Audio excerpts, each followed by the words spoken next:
चलिए, तो अभी हम क्या कर रहे हैं, अभी तक हमने क्या किया, एक्सेस डिमांड क्या होती है, उसकी रीजंस क्या होते हैं, ऑल्दो उसी के साथ हमने उसके करेक्शन भी, कैसे उसको करेक्ट किया जा सकता है, कैसे उसको नॉर्मल किया जा सकता है, ये कर लिया था।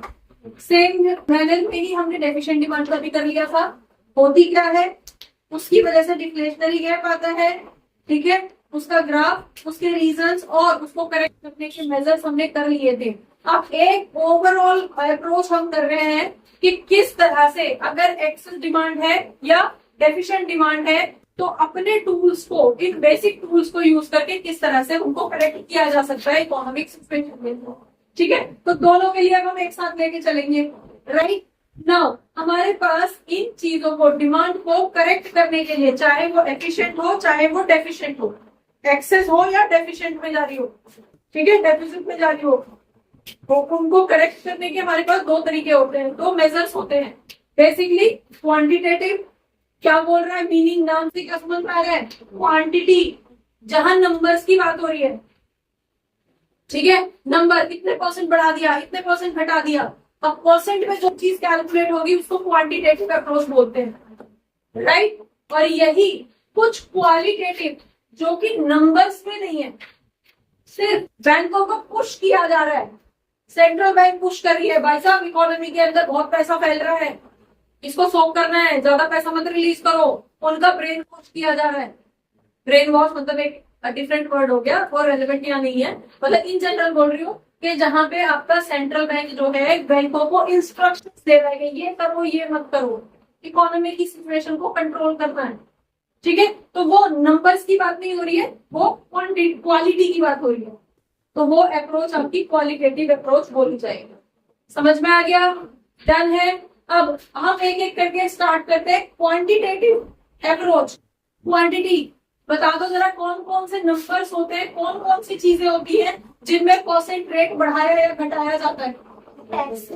जैसे कि हम आरबीआई की बात कर रहे हैं, अगर सिंपली हम आरबीआई की बात कर रहे हैं, यस टैक्सेस हो सकते हैं, टैक्सेस को या तो बढ़ाया जा सकता है या घटाया जा सकता है डिमांड को करेक्ट करने के लिए।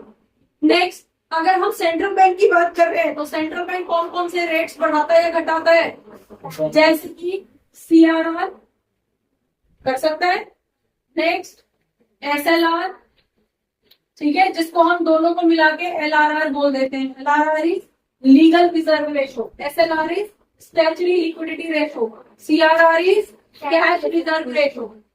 ठीक है, दूसरा, बैंक रेट के अंदर भी चेंजेस कर सकता है। बैंक रेट क्या होता है भाई, हाँ bank rate, repo rate, bank rate क्या होता है और रेपो रेट क्या होता है, दोनों सेम होते हैं डिफरेंट होते हैं। बैंक रेट क्या है, जिस रेट पे आरबीआई कमर्शियल बैंक्स को लोन देता है लॉन्ग टर्म के लिए, दैट इज बैंक रेट, और जिस रेट पे आरबीआई कमर्शियल बैंक को लोन देता है शॉर्ट टर्म के लिए विद इन 1 ईयर, तो वो रेपो रेट बोला जाता है। क्लियर हो गया, इसी का ही एक रिवर्स रेपो रेट होता है, रिवर्स रेपो रेट। तो रिवर्स रेपो रेट के लोन दे रही है आरबीआई को, तो जिस रेट से दे रही है वो रिवर्स रेपो रेट बोला जाता है। क्लियर हो गया, ऑलमोस्ट यही होते हैं जो कि यहाँ पे कंसीडर किए जाते हैं। एक ऑप्शन आपके पास आता है open market operation, mainly OMO से रिलेटेड कई बार आपसे क्वेश्चन पूछ लिया जाता है जनरली सॉल्व। नाउ अब देखो, अगर डिमांड एफिशिएंट थी या डिमांड जो है आपकी हम यहाँ पे कंसीडर कर रहे हैं, चलेगा, अगर डिमांड आपकी एक्सेस थी तो उस केस में इन रेट्स पे क्या फर्क पड़ेगा बताओ। डिमांड एक्सेस थी तो डिमांड को क्या करना है, कम करना है, और डिमांड कम कब होगी, जब लोगों के हाथ में पैसा कम होगा, लिक्विडिटी कम होगी, और लोगों के हाथ में पैसा कम कब हो सकता है, जब एक एक करके बोलते, जब टैक्सेस को बढ़ा दिया जाएगा। Yes very good, then rates को, सीआरआर एसएलआर को अगेन बढ़ा दिया, तभी उनका पैसा कम पहुंचेगा। राइट, बैंक रेट को इंक्रीज कर दिया जाएगा, रेपो रेट को इंक्रीज कर दिया जाएगा, एक्सेस डिमांड को कंट्रोल तभी करना। देखो एक्सेस है तो सारी चीजों को एक्सेस करना पड़ेगा, तब जाके प्रॉब्लम पड़ेगी। समझ में आ गया? एक शॉर्ट फॉर्म में इसको याद रखना। डन? क्लियर है ना? ओपन मार्केट ऑपरेशंस, जब मार्केट के अंदर डिमांड ज्यादा है उसको कम करना है, ठीक है? तो ऐसे केस में अब ये क्या करेगा आरबीआई? ओपन मार्केट ऑपरेशंस का मतलब क्या है? जब आरबीआई सेंट्रल में जब गवर्नमेंट सिक्योरिटीज को मार्केट में डायरेक्टली आके सेल परचेज करने लगता है, ओपन मार्केट में ऑपरेशन करने लगता है। ऑपरेशन मतलब वो सर्जरी वाला नहीं, ऑपरेशन मतलब सेल परचेज। इकोनॉमिक्स पढ़ रहे हैं तो यहाँ पे ऑपरेशन सेल परचेज होता है, ठीक है? तो जब ओपन मार्केट सेल परचेज करने लगता है गवर्नमेंट सिक्योरिटीज को, तो उसको ओपन मार्केट ऑपरेशंस बोलते हैं। अब बता दो जरा, डिमांड ऑलरेडी हाई है, ठीक है, उसको कंट्रोल करना चाहता है आरबीआई। डिमांड हाई इसलिए क्योंकि पब्लिक के हाथ में पैसा है, इसलिए वो डिमांड जनरेट कर रहे हैं। तो पब्लिक के हाथ से पैसा अपनी तरफ रूट करवाना चाहता है। अगर वो पैसा मार्केट में जा रहा है तो वो कर रहा है, डिस्टर्बेंस कर रहा है। आप सिंपल यहाँ पे देखो, इस तरह से कर रहे हैं हम। आरबीआई जो है वो किसको? पब्लिक के हाथ में जो है, पब्लिक के हाथ में बहुत पैसा है, ठीक है? इस पब्लिक के हाथ में जो पैसा है, ये पब्लिक जो है इकोनॉमी को जाके डिस्टर्ब कर रहा है। यही तो एक्सेस डिमांड है। 10 रुपए की चीज के लिए 15 दिन तो रेट 15 हो गया। अब जब 15 में वो बिक रहा है तो 10 में अब कौन बेचेगा उसे? तो जो पब्लिक 10 में भी अफोर्ड नहीं कर पा रही थी, अब तो सोच भी नहीं सकती, तो भूखी मर जाएगी। तो ये गवर्नमेंट की रिस्पॉन्सिबिलिटी है कि रेट को नॉर्मल करके रखे, जिससे कि सभी लोग उसको अफोर्ड कर पाए, राइट? ठीक है? तो ऐसे केस में अगर पब्लिक ज्यादा डिमांड क्रिएट कर रही थी, तब कर रही थी जब पब्लिक के हाथ में पैसा था। तो अगर ये पीछे से एक लूप होल बना दे कि लाओ भाई इधर मत खर्च करो, इधर ले आओ उस पैसे को मेरे पास, और आरबीआई के पास वो कैसे लेके आएंगे? जब आरबीआई सेल करेगी अपनी सिक्योरिटीज को।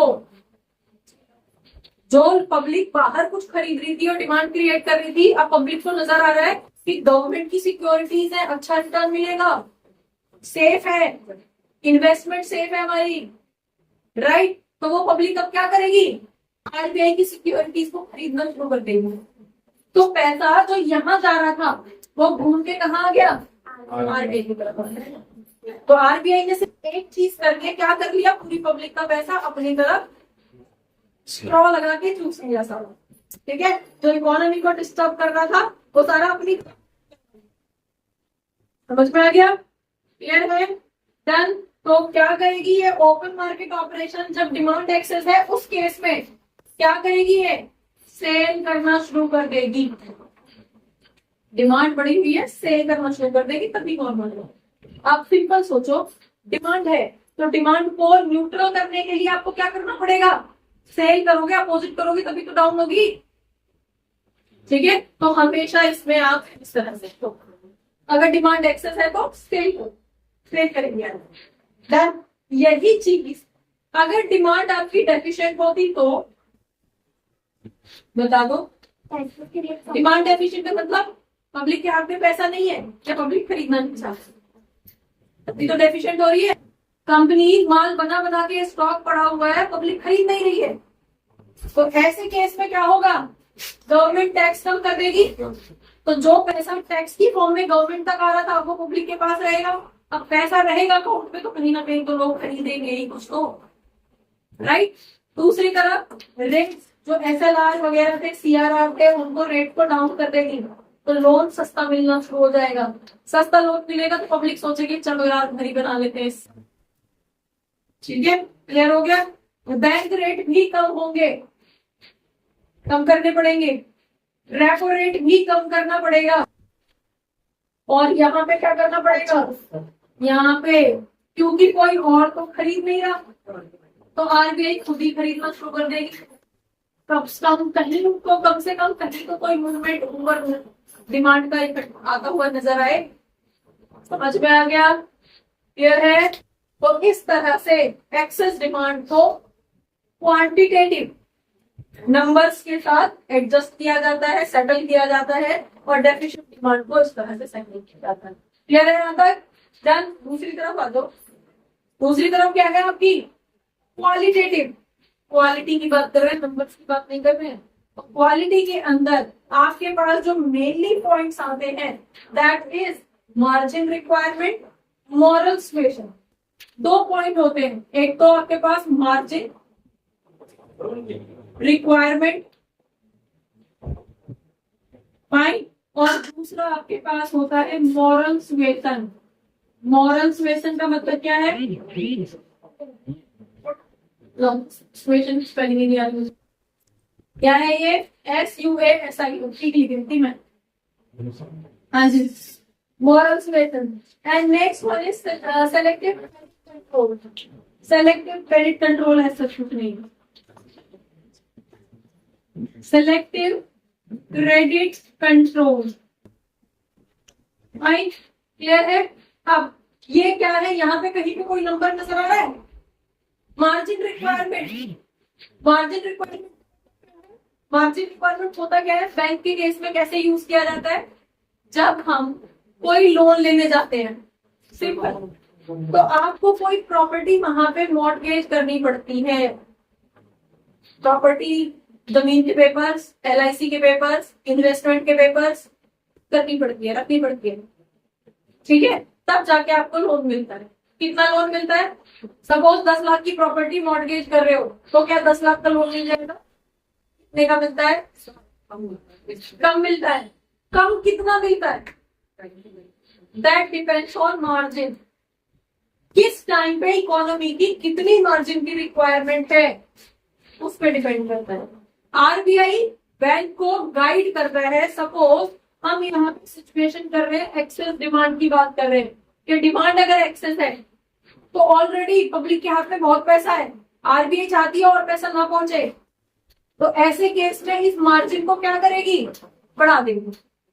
RBI बोलेगी कि 10 लाख की प्रॉपर्टी के बदले में अभी जो हम मार्केट मार्जिन ले रहे थे वो 10% का ले रहे थे, तो 10% का मार्जिन का मतलब क्या है कि 1 लाख रुपए रोक के 9 लाख रुपए लोन आपको दे दिया जाए। समझ में आ गया मार्जिन का मतलब? अगर 10% का मार्जिन है तो 10 लाख का 10% 1 लाख रुपए, तो 1 लाख रुपए रोक लेगा बैंक और बाकी के 9 लाख रुपए का लोन आपको दे दिया जाएगा। क्लियर आ गया? हो गया? समझ में आ गया? ना अब जब एक्सेस डिमांड की सिचुएशन है, पैसा ऑलरेडी ज्यादा है, तो ऐसे केस में वहां पे पब्लिक तक जब हमें पैसा नहीं पहुंचाना है तो RBI क्या बोलेगी? बैंकों को गाइड करेगी, भाई साहब मार्जिन बढ़ा दो अपना, मत दो पैसा पब्लिक को। मार्जिन 10 था, 20 कर दो, ठीक है, 25 कर दो। तो अगर 20 कर दिया तो 10 का 20 2 लाख रुपए, तो 2 लाख रुपए रोक लेगा बैंक और आपको लोन कितने का मिलेगा? सिर्फ 8 लाख रुपए, 8 लाख। समझ में आ गया? तो पब्लिक तक पैसा कितना पहुंचा? जहां 9 लाख रुपए 1 लाख रुपए एक्स्ट्रा पहुंच सकता था, वहां अब क्या हुआ है? कम पहुंचेगा। तो मार्जिन रिक्वायरमेंट्स को क्या करेगा? बढ़ा दिया जाएगा। मार्जिन को बढ़ा दिया जाएगा। ज्यादा पैसा रोको, कम पैसा पब्लिक तक पहुंचना है। क्लियर हो गया? और ये बैंकों पर डिपेंड करेगा। RBI तो सिर्फ गाइड कर रहा है, भाई साहब बढ़ा दो नंबर, मार्जिन बढ़ा दो, प्रॉफिट ज्यादा कमाओ, ठीक है, पब्लिक तक कम पैसा पहुंचाओ, इसलिए इसको क्वालिटेटिव बोला जाता है। राइट? Next, moral suasion. मुझे मॉरली गाइड किया जा रहा है, भाई पब्लिक तक पैसा कम पहुंचाओ, कुछ भी करो। जो आपके लोन है ना, लोन को देने के जो फॉर्मेलिटीज होती है ना, ये पेपर लगाओ, ये पेपर लगाओ, ये प्रूफ लगाओ, बहुत सारी फॉर्मेलिटीज होती है, बढ़ा दो। पैसा नहीं जाना चाहिए पब्लिक के हाथ में, कम से कम जाना चाहिए। समझ में आ गया? That is moral suasion. Clear हो गया? तो यहाँ पे किस क्या आ जाएगा? किस लिए करेगा? Not to give money, loan to public, public के हाथ में और पैसा मत पहुंचाओ। पहले ही बहुत गंद मचा रखी है पब्लिक ने, राइट? पहले ही बहुत इकोनॉमी को डिस्टर्ब कर रखा है। समझ में आ गया? Done. Next, selective credit control. बहुत ही लिमिटेड पैरामीटर्स के बेस पे लोन दो, सेलेक्टिव क्रेडिट कंट्रोल। सिर्फ अगर किसी पर्टिकुलर पर्पस के लिए है, वो कंट्री के डेवलपमेंट से रिलेटेड है, तो आप दे दो लोग, लेकिन सबको मत बांटो। जैसे अभी आता है ना, फोन आ रहा है, लोन ले लो, पर्सनल लोन ले लो, ये ले लो, सस्ता मिल रहा है, ठीक है, वो मत दो। तो selective credit control again the same, बोला जाएगा कि लोन मत दो, पब्लिक के हाथ में पैसा मत पहुंचाओ, अपने रूल रेगुलेशंस को स्ट्रिक्ट कर दो, टफ कर दो। बता गया? कब? जब डिमांड, यही अगर डिमांड डेफिशिएंट है तो पब्लिक खरीद ही नहीं रही भाई, पब्लिक को ज्यादा पैसा दो, मार्जिन घटा दो, मार्जिन घटा दो। पहले 1 लाख काट रहे थे, 10% था, 5% कर दो। 10 लाख की प्रॉपर्टी मॉर्गेज कर रहे, 9.5 लाख रुपए घटा दो, ठीक है, मिनिमम रखो मार्जिन को। समझ में आ गया? तो ऐसे केस में मार्जिन को घटा दिया जाएगा, और यहाँ पे मॉरल सुएशन किस लिए दिया जाएगा? टू गिव मोर लोन्स, ठीक है, टू पब्लिक। सेम यहाँ पे हो जाएगा, सेलेक्टिव क्रेडिट कंट्रोल्स को घटा दो पैसा दो, पब्लिक के हाथ में पैसा जाएगा, पब्लिक को सस्ते लोन्स का अट्रैक्शन दो, जिससे पब्लिक अट्रैक्ट होके कुछ भी करे, अपना एजुकेशन लोन भरे, अपना हाउस लोन ले, अपना व्हीकल खरीदे, अपने बिजनेस शुरू करे, कुछ भी करे, पब्लिक को सस्ते रेटों पे पैसा पहुंचाओ। कुछ भी करेगी तो मार्केट के अंदर डिमांड क्रिएट होगी, डिमांड चाहिए मार्केट में, ठंडा पड़ा है मार्केट, रिसेशन में चली जाएगी मार्केट, लोग कंपनीज बंद कर देंगे, उनका सामान नहीं बिक रहा, क्लियर? क्योंकि गवर्नमेंट को तो दोनों की सोचनी है ना, कंज्यूमर भी भूखा ना मरे और दूसरी तरफ कंपनीज भी भूखी ना मरे। क्लियर है? समझ में आ गया? इस तरह से तो अल्टीमेट ऑब्जेक्टिव क्या रहता है? इक्विलिब्रियम पे रहना, इक्विलिब्रियम के आसपास डिमांड और सप्लाई ऑलमोस्ट साथ साथ चलती है, ये चाहती है इकोनॉमी, ठीक है। तो अगर डिमांड एक्सेस है तो इन्फ्लेशन की सिचुएशन है, और अगर डिमांड डेफिशिएंट है तो डिफ्लेशन की सिचुएशन है। दोनों ही कंट्री के लिए, इकोनॉमी के लिए हार्मफुल है, इसलिए गवर्नमेंट चाहती है कि उनको बैलेंस किया जाए। इसलिए ये क्वांटिटेटिव और क्वालिटेटिव अप्रोच को यूज किया जाता है, जिससे कि इकोनॉमी को वापस से रिवाइव करके लाया जा सके। समझ में आ गया? ठीक है बच्चों, होपफुली बहुत सारे डाउट्स इस क्लास से रिलेटेड, इस टॉपिक से रिलेटेड आपके क्लियर हुए होंगे इस क्लास को देखने के बाद में। अगर रियली आपके कुछ डाउट्स, आपको ये क्लास अच्छी लगी है तो आप इसको लाइक करिए, सब्सक्राइब करिए और अपने फ्रेंड्स के साथ शेयर करिए। Thank you for watching, keep watching, don't forget to share, keep sharing. Thank you.